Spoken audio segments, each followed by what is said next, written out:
Bom pessoal, enfim eu dei início à série de sombreamento, né? Luz e sombra no caso, e os vídeos que eu estou fazendo vão tratar primeiramente três aspectos que a gente precisa ter bem definidos, que são coisas separadas, mas que principalmente para quem vai fazer técnica de grafite, você vai ter a mesma ferramenta para expressar eles e você precisa tomar cuidado para não confundir esses elementos. Então assim, quando a gente estuda uma pintura realista, um sombreamento no caso, né, com grafite realista, tem três elementos básicos que vão estar sendo trabalhados ali. Eu vou fazer tutoriais específicos, né, sobre cada um deles e vou destrinchar eles à medida que for necessário expandir mais cada um desses aspectos, né. O primeiro é o da luz e sombra, né, a interação no objeto com a luz e a produção, no caso, da sombra, né, o que gera a sombra, assim por diante, tons de luz primários, secundários, assim por diante, alguns termos aí que eu vou passar para a gente ter noção só do aspecto luz e sombra. Mas esse é o aspecto elementar, no caso, o primeiro e básico, mas ele não trabalha sozinho para se conseguir um efeito realista no grafite, ou seja, na tinta. O tom da cor do objeto que você está desenhando. Se você vai fazer isso no grafite, você precisa transmitir essa ideia com monocromia, né? E vai ser tons às vezes parecidos com o que você usa para sombrear. Então você precisa ter em mente, bem definido no caso, que determinada parte você está fazendo a sombra e determinada parte você está fazendo um tom mais escuro por causa da monocromia. Então esse é um segundo aspecto que eu vou tratar também. Então luz e sombra é o primeiro, o tom dos objetos, a cor dos objetos é o segundo.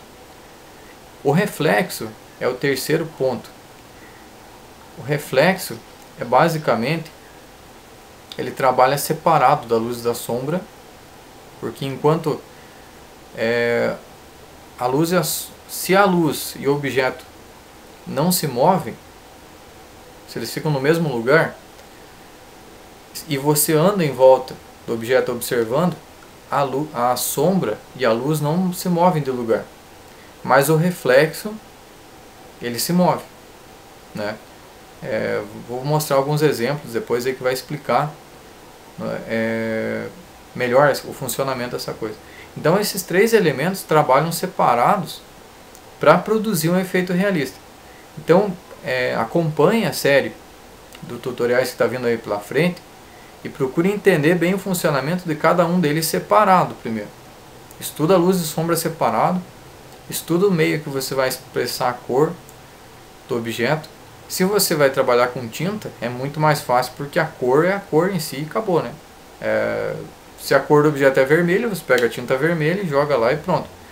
Agora, se você vai trabalhar com monocromia, no caso, para quem pretende se especializar ou só gosta de trabalhar com grafite, aí você vai ter que dar um jeito de achar um tom na escala de cinza, na tua escala monocromática, que corresponda àquele determinado tom de cor daquele objeto que você está pintando. Aí você vai influenciar esse tom com a sombra, certo? O reflexo vai vir por cima de tudo isso. Então acompanhe, né, os vídeos, eu reforço, né, para você não perder, não ficar boiando em algumas coisas aí. Vai ser bem legal você tendo um entendimento bom desses três elementos, o funcionamento de cada um deles, e você treinando, né, exercitando para você conseguir transmitir a ideia de cada um deles, você vai o desenho realista vai fluir mais naturalmente, vai ficar muito mais fácil de você conseguir um resultado realista, e o desenho realista vai deixar de ser, digamos, aquele monstro de sete cabeças, né, que às vezes quando a gente começa a pensar e pensa, eu quero fazer desenho realista, mas é muito difícil, né?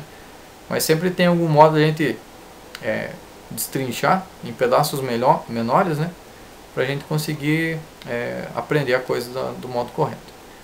Então obrigado pela atenção e aguarde que os próximos vídeos aí estão no forno já, e em breve vão estar disponíveis para você degustá-los. Até o próximo vídeo.